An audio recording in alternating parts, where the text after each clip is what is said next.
Welcome back guys.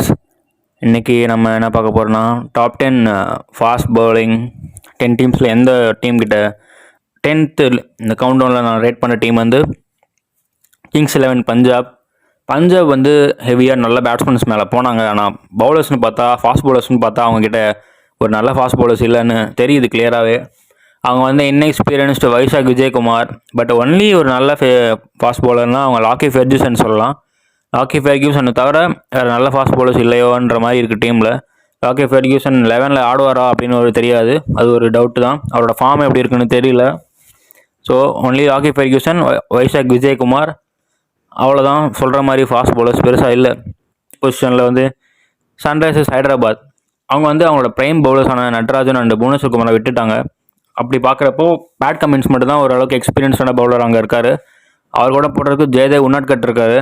அவரும் இவரும் மட்டும் நல்லா பவுலிங்கை போட முடியுமா அப்படின்றது ஒரு கொஷின் மார்க்கு. பிகாஸ் ரெண்டு பேருமே ஒரு கட்டத்தில் அடி வாங்கிட்டாங்க அப்படின்னா அவங்களுக்கு இப்போ ரீப்ளேஸ் பண்ணுறதுக்கு பவுலர்ஸே இல்லாமல் போயிடும். ஸோ சன்ரைசர்ஸ் ஹைதராபாத் கிட்ட வந்து நல்ல ஓவர்சீஸ் பேஸ் பவுலர் இல்லை அப்படின்னு கிளியராக தெரியுது. அது ஒரு வீக்னஸாகவே இருக்குது அவங்களுக்கு. 8th பொசிஷனில் இருக்க டீம் வந்து கொல்கட்டா நைட் ரைடர்ஸ் வந்து லாஸ்ட் இயர் சூப்பரான ஒரு ஃபாஸ்ட் பவுலிங் அட்டாக் வச்சுருந்தாங்க.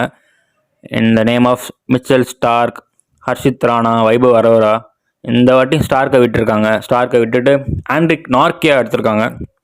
ஆண்ட்ரிக் நார்க்கியாவுக்கு எப்படி விழா போகுது, ஈடன் கார்டன்ஸ் மாதிரி ஒரு சின்ன கிரவுண்டில் அவர் தொட்டாலே அவரோட பேஸ்க்கு வந்து தெரிச்சிட்டு போயிடும். அப்படி இருக்கும்போது அவரால் நல்லா போட முடியுமான்றது இன்னொரு கொஸ்டின் மார்க்கு. ஆண்ட்ரே ரசலுக்கு பவுலிங் எப்படி வரப்போகுது தெரில. அவர் அப்பப்போ இன்ஜுரி ஆன் அண்ட் ஆஃபாக இருக்கார். பவுலிங் அவர் எப்படி போட போகிறாருன்னு தெரியாது. அண்ட் அவங்களுக்கு ஒரு நல்ல ரிலையபிளான ஒரு பவுலர் இருப்பு அப்படின்னு பார்த்தா ஹர்ஷித் ராணா, அப்புறம் வைபவ் அரோரா, இவங்க தான் இருக்காங்க கொல்கட்டா நைட் ரைடர்ஸ்க்கு.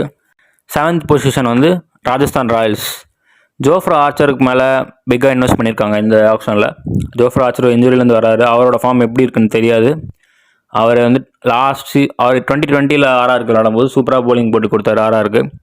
இந்த சீசன் வந்து ஆர்ஆருக்கு எப்படி போட போகிறாருன்னு தெரியாது. வெயிட் பண்ணி பார்ப்போம். ராஜஸ்தான் ராயலுக்கு சந்தீப் சர்மா இருக்கார். அவர் ஓவர் த இயர்ஸ் அவரே தான் ஆடிட்டு இருக்கார். அதே டீமில் நல்லா போடுவார். எக்கனாமிக்கலாக போட முடியும் அவரால், பட் அவர் அந்த ஃபார்ம் கண்டினியூ பண்ண முடியுமான்னு தெரியாது. அவர் அடி வாங்கிட்டார் அப்படின்னா இந்த பக்கம் இன்எக்ஸ்பீரியன்ஸான ஜோஃப்ரா ஆர்ச்சரால் நல்லா போட்டு ரன்ஸ் லீக் பண்ணாமல் இருக்க முடியுமா, ஸ்டாப் பண்ண முடியுமா, லீக்கேஜ் ஆஃப் ரன்ஸை ஸ்டாப் பண்ண முடியுமான்றது இன்னொரு கொஸ்டின் மார்க்காங்க.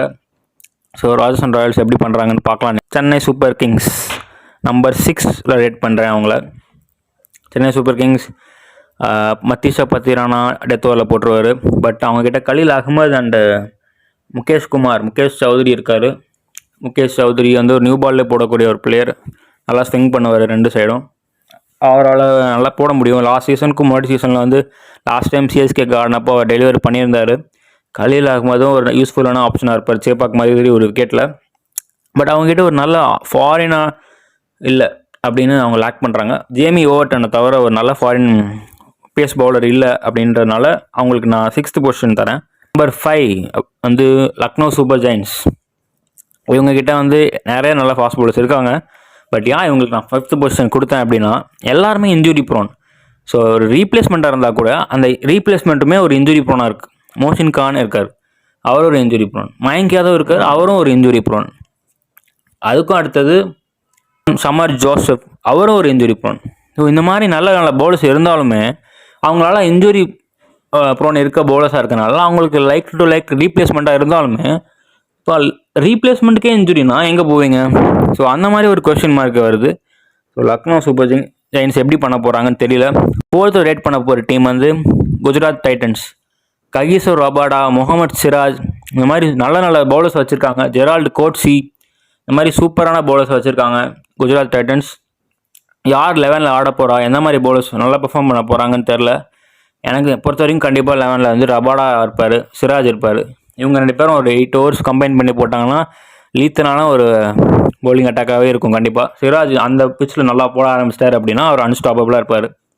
ஸோ குஜராத் டைட்டன்ஸ் கிட்ட ஒரு நல்ல டீசெண்டான ஒரு பேஸ் அட்டாக் இருக்குன்னு சொல்லி ஆகணும். நம்பர் 3 வந்து டெல்லி கேபிட்டல்ஸ் கிட்ட மிச்சல் ஸ்டார்க், நட்ராஜன், முகேஷ் குமார், இந்த மாதிரி நல்லாவே இருக்குது ஒரு பவுலிங் லைனப். வந்து டெத் ஓவர்ஸ் அண்ட் நியூ பாலில் போடல வேணும்னா யூஸ் பண்ணிக்கலாம் நட்ராஜனை. Death over and new ball கண்டிப்பாக மிச்சல் ஸ்டார்க் போட்டுருவார். மிச்சல் சார்கிட்ட எந்த ஒரு டவுட்டும் வேணாம், 4 ஓவர்ஸ் கன்ஃபார்ம். அண்ட் இன்னொரு 4 ஓவர் நட்ராஜன் டெத்தில் அப்படின்னு சொல்கிறப்போ அவர் பர்ஃபெக்டாக அவரோட ஜாபை கண்டிப்பாக பண்ணிடுவார். ஸோ அப்படி இருக்கும்போது வேறு என்ன வேணும், இதோட ஒரு நல்ல டெத் ஓவர் bowling இருக்குது கண்டிப்பாக. ஸோ டெத் ஓவரில் அட்டாக்கிங்காக எந்த டீம்ஸ் வச்சு போனாங்கன்னா நல்லாவே கம்பேக் பண்ண முடியும் டெல்லி கேபிட்டல்ஸால்.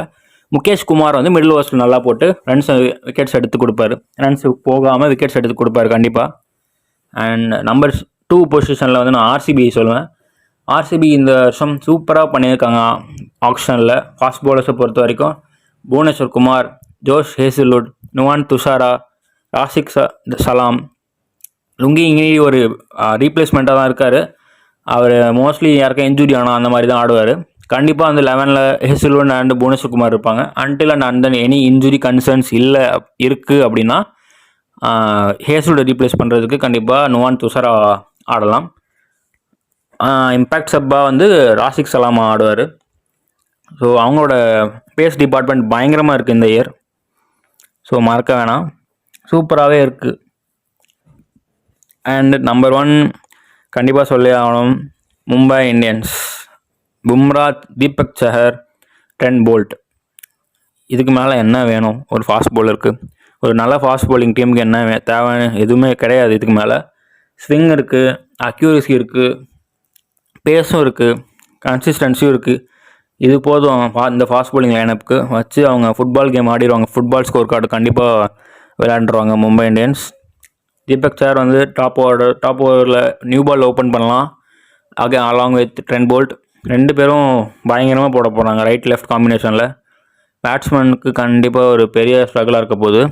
ஸோ கீப் வாட்சிங், two subscribe to my channel guys. நிறைய வீடியோஸ் இந்த மாதிரி வரும்.